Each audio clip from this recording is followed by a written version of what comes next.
Hey everyone, welcome back.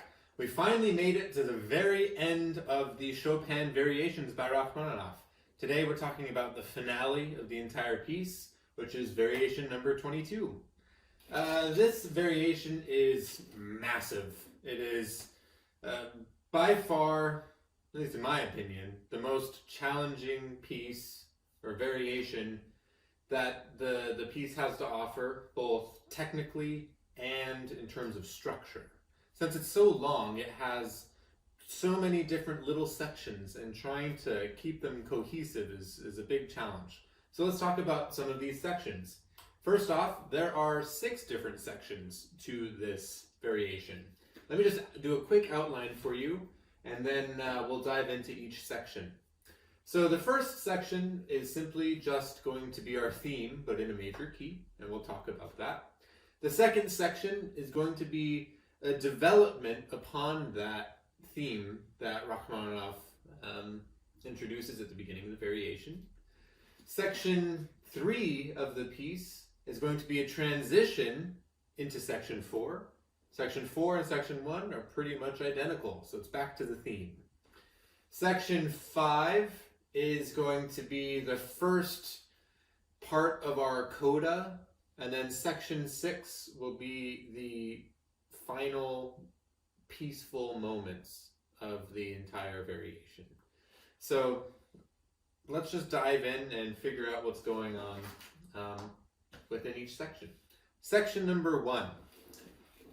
It is important to know the key of this variation, in that we're in the key of C major, not C minor.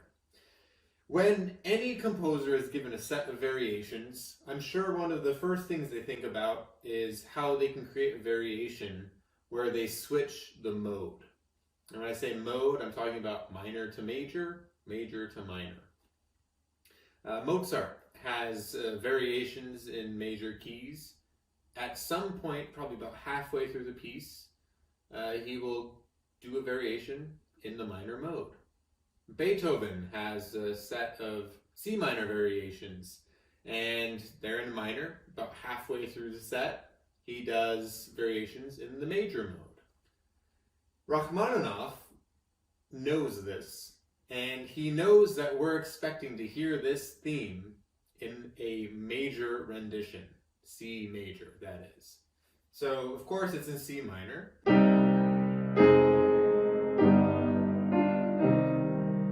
He knows that we're expecting this variation.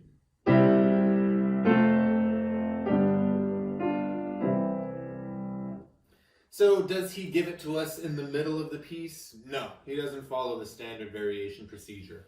Instead, he waits to the very last moment to give us this glorious C minor turning into C major. So the key alone is a big deal.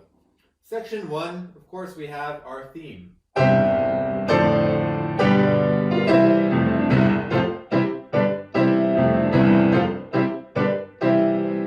And it's just a glorious party. It's big chords in the Rachmaninoff style. And he marks maestoso at the top of the page. So we have this majestic, grand entrance, very regal sounding music in the key of C major, which is a big deal, as we've discussed. So section 1 is just all about these big chords. And as section 1 progresses, we get to a moment where we have a cadential motion, but in the wrong key. So let me play that for you.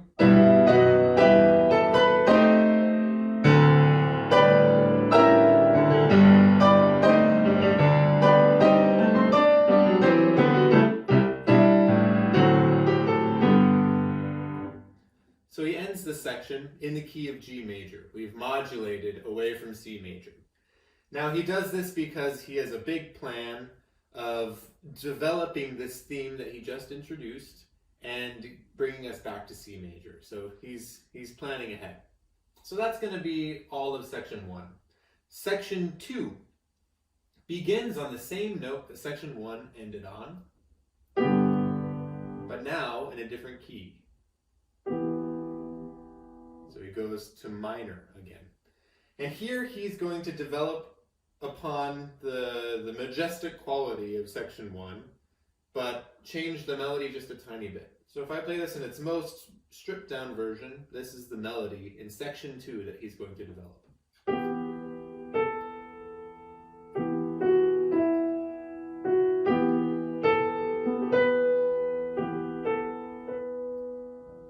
And it's just really a beautiful rendition of this Chopin theme. The first few notes are Chopin, the last few notes are Rachmaninoff. Now, of course, it's not Rachmaninoff without lots of black ink, so it's not that simple. He adds a ton of sextuplets on top of this. So you'll get this sound.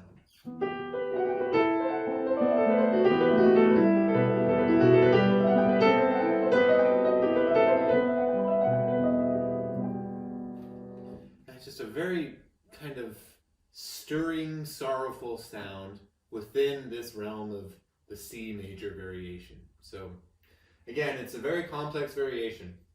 But within this second section, he plays that theme in a couple different keys. At some point, he goes to G major and plays the same exact thing.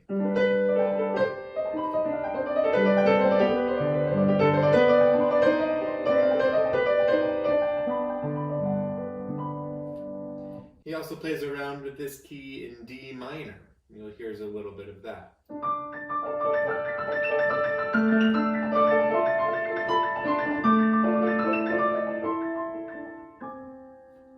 And he'll just keeps developing upon this little theme. So that's what section 2 is all about. Section 3 has us in a transition to get back to section 4, which is, again, just like section 1. So our section 3 is just that transition, and it sounds a little bit like this. He does this motif a lot. He does it a second time. He does in big chords. Just a little rhythmic motif to get us back into section 4. And of course, he adds more notes, so you get something like this. Lots of things going on within this third little small section. Of course, he ends the section with a big dominant chord, which takes us back to our C major quality. That is going to be the start of section 4, which is pretty much note for note the same as section 1, except, remember, section 1 ended not in C major. Section 4 will end in C major. So though the notes are slightly different because of the different key, it's the same thematic ideas. One big difference, however, is when we have this big cadence moment towards the end of the section, it's just a little bit more elongated because it marks as our final instance of the theme in this big, big style. So you get something like this. Let's see, we'll start right here.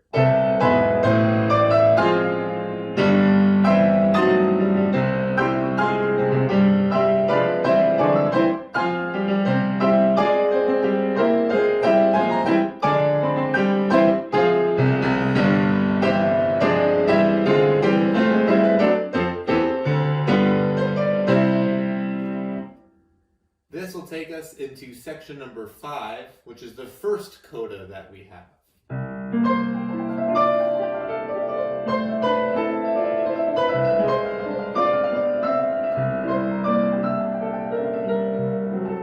Just a ton of notes, but it's really acting as the decrescendo from this majestic theme that he has. It's going to end quietly, moving into our 6th small section, which is the very end of the piece, the last section. And it's just this contemplative and thought-provoking rendition of the theme in C major, but very, very quiet.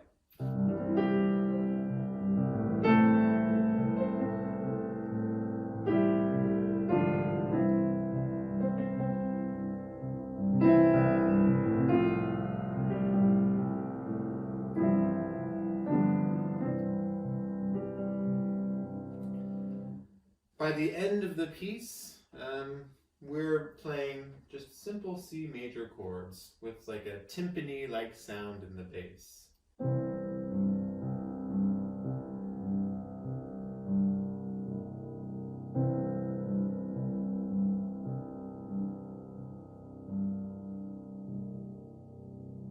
you'd think we'd have something beautiful here, and that's where a big argument comes into place. If you notice, I'll put the page up, there's another page with a bunch of black notes, and there's a D right next to it, right next to where it says presto. At the bottom of that page, in Russian, which I don't speak, but I translated it, it says, this is an option that you can do if you'd like. And then right below it, it says, or you could just end a piece, end the whole piece on a nice C major chord. Right after those timpani moments. I am a fan of having so much going on within this variation that the last two sections, section 5 and section 6, are this decrescendo away from all this intensity and really just letting the piece be at rest. I like that interpretation.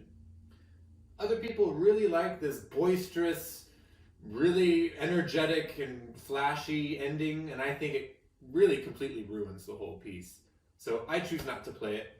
Other people love it because it's flashy and virtuosic. So I'll play, let's see, I'll play, this is section 7, I guess. But here's what it kind of sounds like, the last couple bars.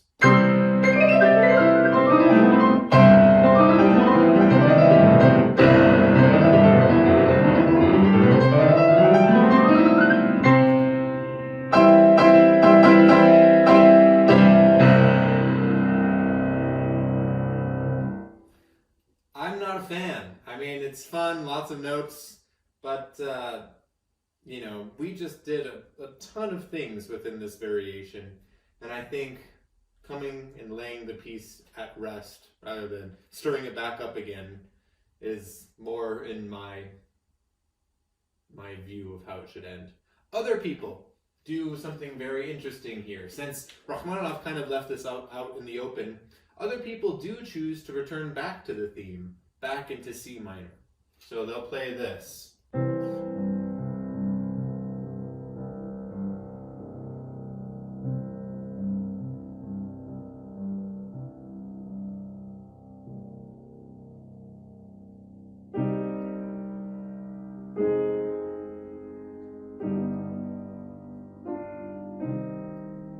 So on and so forth, all the way ending with C minor. Right? I have done this before, but the more I think about it, the whole journey is getting from C minor to C major and ending with C minor again after we finally made it to the switch of modality. I think it kind of ruins it as well. So I'm a big advocate for just playing your nice C major chord at the end, nice little bow, all done. Some people like the virtuosity, some people like to bring it back to the main theme of Chopin. Do with it what you will, but I will just let you know that there are many options and it's not set in stone. Rachmaninoff is, he didn't write this piece with a clear guideline on what to do in some circumstances. So that is going to be all of Variation 22. I'm going to go ahead and play it for you. It's a little bit more lengthy, but it's a fantastic variation, and it's one that definitely requires lots of physical stamina because it's long and challenging, lots of notes. So here is variation number 22.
And that is variation number 22, the conclusion of the entire piece. So thank you for going on this journey with me. I've had a blast making videos about every single variation within this set of Chopin variations by Rachmaninoff.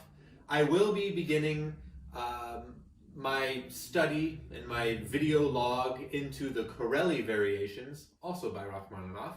So come back tomorrow to start learning about a new piece. It's completely different than the Chopin variations, and it has lots of wonderful things. It's probably more easy to digest than the Chopin variations are. It's definitely a much more famous piece and more pianists play it. It's also shorter, but there's lots to unpack in that set of variations. So come back, follow me for more videos about Rachmaninoff and my build up towards my recital, December 2nd.